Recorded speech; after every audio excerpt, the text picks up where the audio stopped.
نحمده ونصلي على رسوله الكريم اما بعد اعوذ بالله من الشيطان الرجيم بسم الله الرحمن الرحيم قل ان كنتم تحبون الله فاتبعوني يحببكم الله ويغفر لكم ذنوبكم والله غفور رحيم صدق الله العظيم وقال النبي صلى الله عليه وسلم لا يؤمن احدكم حتى اكون احب اليه من والده وولده والناس اجمعين او کما قال رسول اللہ صلی اللہ علیہ وسلم۔ معزز سامعین کرام، اللہ رب العزت کا فضل ہے، کرم احسان ہے کہ اللہ رب العزت نے ہم سب کو ایمان کی دولت سے نوازا ہے۔ اللہ رب العزت ایمان والی زندگی اور ایمان والی موت نصیب فرمائے۔ ایک ایمان والا چاہے کتنا ہی گنہگار کیوں نہ ہو، شراب کا عادی ہو، زناکار ہو، سود کے اندر ملوث ہو، کبیرہ گناہوں کا ارتکاب کرنے والا ہو، اور اس کا جو ایمان ہے، اس کی ایمانی غیرت اس کو گناہوں سے نہ روکتی ہو، اس کے باوجود جب بات آتی ہے اللہ کے نبی علیہ السلام کی شان میں گستاخی کی، تو ایک ایمان والا اس کو برداشت نہیں کر سکتا، چاہے وہ بے نمازی ہے، کتنے ہی گناہوں کے اندر ملوث ہے، زمین سے لے کر کے آسمان تک گناہوں کا ایک انبار کھڑا کر دیا ہے، لیکن جب بات آئے گی اللہ کے نبی علیہ السلام کی شان میں گستاخی کی، تو ایک سچا پکا حقیقی مسلمان اس بات کو برداشت نہیں کر سکتا۔ اور ایک مسلمان اللہ کے نبی علیہ السلام کی شان کی خاطر، آپ کی ناموس کی خاطر اپنی جان، اپنا مال اور اپنے جذبات، ہر ایک چیز قربان کرنے کے لیے تیار ہو جاتا ہے، ہر ایک چیز کو داؤں پر لگا دیتا ہے۔ امت محمدیہ جو ہے یہ یہودیوں کی طرح نہیں ہے کہ جب حضرت موسیٰ علیہ السلام نے ان لوگوں سے کہا کہ اللہ رب العزت کا حکم نازل ہوا ہے، ہمیں جہاد کرنا ہے فلاں قوم سے، تو انہوں نے کیا کہا؟ اذهب انت وربک فقاتلا انا ہاہنا قاعدون، کہ موسیٰ تو اور تیرا رب جا کر کے جہاد کرے، تیرا رب جا کر کے ان سے لڑائی جھگڑا کرے، ہم کیا ہے، ہم یہیں پر بیٹھے ہیں، جب فتح ہو جائے تو ہمیں خبر کر دینا، ہم اتنے یہیں پر بیٹھے ہیں۔ تو اس سے کیا معلوم ہوتا ہے کہ یہودیوں کا، بنی اسرائیل کا اپنے نبی کے ساتھ میں وہ تعلق نہیں تھا جو تعلق ہونا چاہیے تھا۔ اسی طریقے سے عیسائی ہے، عیسائیوں میں سے ایک بڑی جماعت کا یہ کہنا ہے کہ حضرت عیسیٰ علیہ السلام کو سولی پر لٹکا دیا گیا تھا یا ان کو شہید کر دیا گیا تھا، حالانکہ ایسا نہیں ہے۔ قرآن کریم نے اس چیز کی تردید کی ہے، قرآن نے کہا ہے وما قتلوہ وما صلبوہ ولکن شبہ لہم، کہ نہ ان کو قتل کیا گیا ہے اور نہ ہی ان کو سولی پر لٹکایا گیا ہے، لیکن یہ لوگ شبہ کے اندر پڑے ہوئے، شک کے اندر پڑے ہوئے کہ کیا ہوا ہے، حالانکہ اللہ رب العزت نے حضرت عیسیٰ علیہ السلام کو آسمان پر اٹھا لیا۔ لیکن ہم مانتے ہیں تھوڑی دیر کے لیے، عیسائیوں میں سے ایک بڑی جماعت کا یہ کہنا ہے کہ حضرت عیسیٰ کو سولی پر لٹکا دیا گیا، تو تھوڑی دیر کے لیے ہم اس بات کو مانتے ہیں، لیکن سوال یہ ہوتا ہے کہ حضرت عیسیٰ علیہ السلام کے جو اس وقت ماننے والے تھے، کیا ان کے اندر ایسا جذبہ نہیں تھا، کوئی ایک آدمی بھی ایسا نہیں تھا کہ حضرت عیسیٰ علیہ السلام کے لیے اپنی جان کو قربان کرنے والا بنتا؟ لیکن معلوم ہوتا ہے کہ ان کا تعلق اپنے نبی کے ساتھ میں ایسا نہیں تھا۔ یہ تعلق جو ہے، یہ دولت جو ہے، یہ محبت، انسیت، مودت اللہ رب العزت نے امت محمدیہ کو عطا فرمائی ہے کہ آپ علیہ السلام کی شان میں کہیں گستاخی ہو جائے، آپ علیہ السلام کے لیے کوئی نازیبہ الفاظ استعمال کر لے، تو ایک مسلمان جو ہے اس کو برداشت نہیں کر سکتا، اگرچہ اس کو جیل کے اندر قید و بند کر دیا جائے یا اس کے گھروں کو، ان کے مکانوں کو توڑ دیا جائے، ان ساری چیزوں کو تسلیم کر لیتے ہیں، لیکن ایک مسلمان اس کو برداشت نہیں کرتا کہ حضور علیہ السلام کی شان میں گستاخانہ الفاظ کہے جائے۔ کیوں؟ اس لیے کہ حضور علیہ السلام سے ایک حقیقی مسلمان کا، ایک سچے پکے ایمان والے کا تعلق ہے۔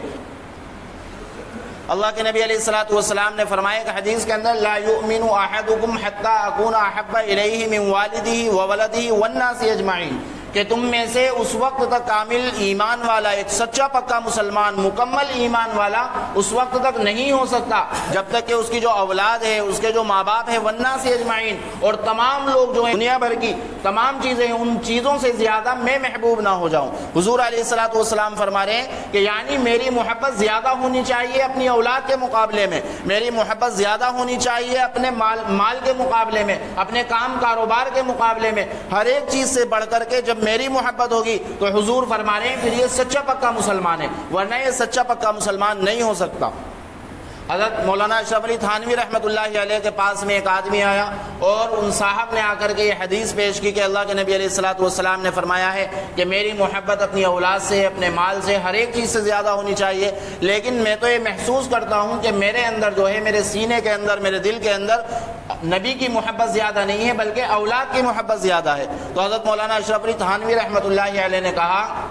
کہ آپ مجھے یہ بتاؤ، اگر آپ کی اولاد نبی کی شان میں گستاخی کرے یا نبی کو گالی دے تو آپ کیا کریں گے؟ اس شخص نے فوراً جواب دیا کہ میں اس کی گردن اڑا دوں گا،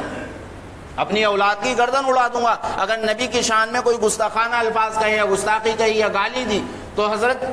مولانا اشرف علی تھانوی رحمۃ اللہ علیہ نے کہا کہ یہی دلیل ہے، علامت ہے، نشانی ہے اس بات کی کہ ایک مومن کے دل کے اندر حضور علیہ الصلوۃ والسلام کے اپنے نبی کی محبت زیادہ ہوتی ہے بالمقابل اپنی اولاد کے۔ تو حضور علیہ الصلوۃ والسلام کی محبت زیادہ ہوتی ہے۔ ہم صحابہ کو دیکھیں کہ حضور علیہ الصلوۃ والسلام کی کتنی محبت تھی۔ حضرت انس رضی اللہ عنہ غزوہ احد کے اندر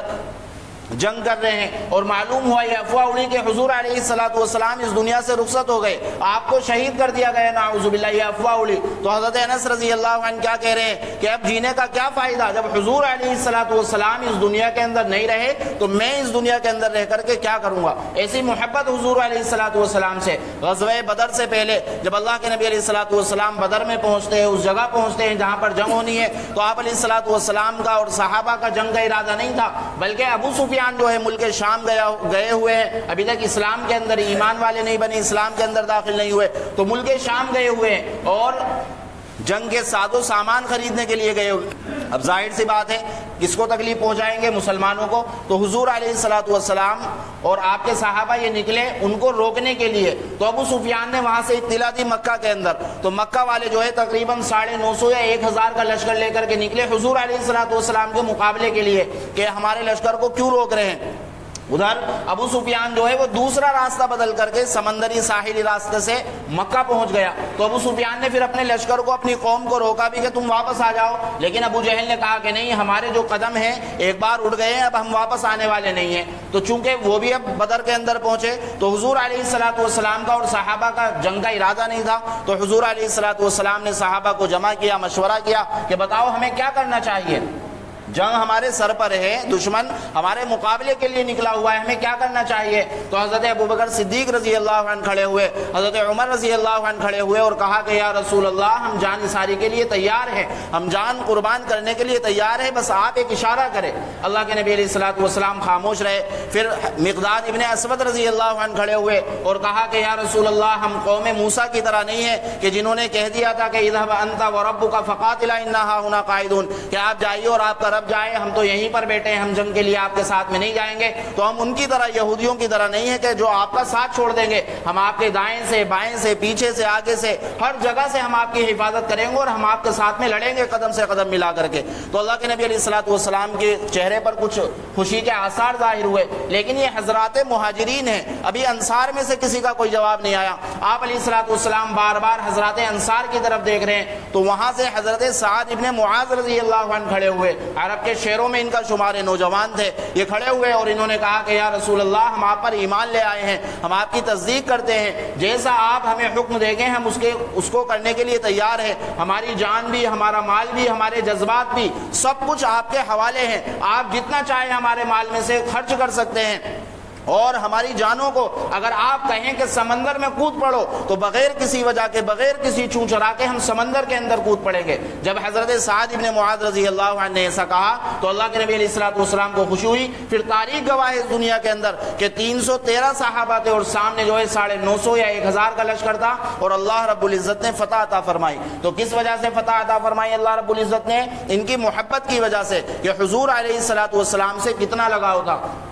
تو ایک ایمان والے کو حضور علیہ الصلوۃ والسلام کے ساتھ میں لگاؤ ہونا چاہیے، اور یہ تو صحابہ تھے۔ آج ہم کہتے ہیں کہ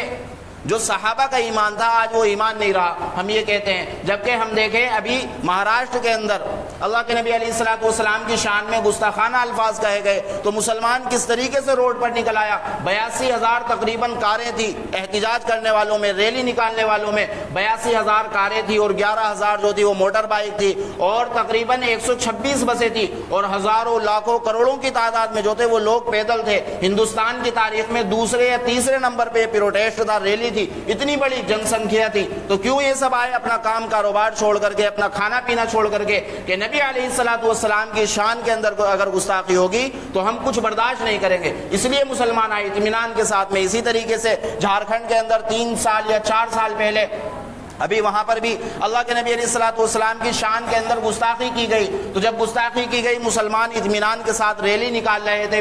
پروٹیسٹ کر رہے تھے مسلمان بالکل اطمینان کے ساتھ میں. تو اس میں ایک نوجوان بھی تھا مدثر, اور وہ اپنے گھر کا اپنی ماں کا اکلوتا بیٹا تھا. تو وہ کیا کہہ رہا تھا, اسلام زندہ باد. جیسے ہی اس نے یہ الفاظ کہے تو فوراً اس کے گولی مار دی گئی, وہ شہید ہو گیا. اب کچھ دن کے بعد میں میڈیا والے جو ہے اس کی ماں کے پاس پہنچتے ہیں تو ماں کا انٹرویو لیا کہ آپ کا بیٹا شہید ہو گیا, آپ کیا کہنا چاہتی ہے. تو اس ماں نے کہا جس کا اکلوتا بیٹا تھا ہم تو صرف غم کا اظہار کر سکتے ہیں, لیکن جس پر گزرتی ہے وہ جانتی ہے. تو اس ماں نے کہا کہ میرا بیٹا شہید ہوا ہے, مجھے اس بات پر فخر ہے. اور اس ماں نے کہا کہ میرے بیٹے کے یہ آخری الفاظ تھے جب وہ شہید ہو رہا تھا کہ اسلام زندہ باد ہے,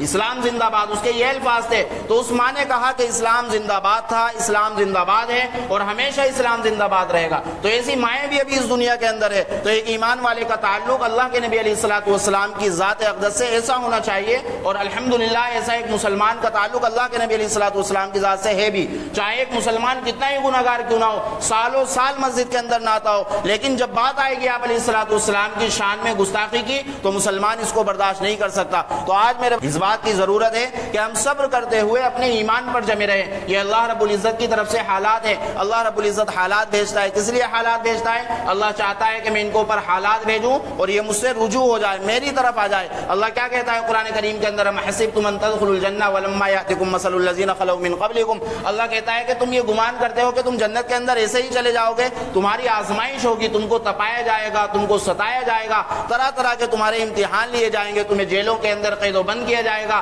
تمہارے گھر مکان کو توڑا جائے گا, تم کسی چیز کے لیے جاؤ گے اور الٹا تمہیں ہی پھنسا دیا جائے گا. یہ اللہ رب العزت نے ہم سے پہلے ہی سورہ بقرہ کے اندر کہہ دیا. تو اتنے حالات ہیں, سارے حالات کے باوجود ہمیں صبر سے کام لینا چاہیے اور اپنے ایمان پر جمے رہنا چاہیے. صبر کرنا یہ کوئی بزدلی کی علامت نہیں ہے, بلکہ آگ کو جو ہے آگ سے نہیں بجھایا جا سکتا. اسی طریقے سے جو ہے پانی کو پانی سے دور نہیں کیا جا سکتا, جہالت کو جو ہے جہالت سے ختم نہیں کیا جا سکتا, کفر کو کفر سے ختم نہیں کیا جا سکتا. تو ہمیں کیا کرنا چاہیے, ہمیں صبر کرنا چاہیے, اور صبر کرتے ہوئے ہمیں چاہے جیسے یہ حالات ہو جائے ایمان پر جمے رہنا چاہیے. اللہ رب العزت کہنے سننے سے زیادہ بہتر عمل کی توفیق عطا فرمائے.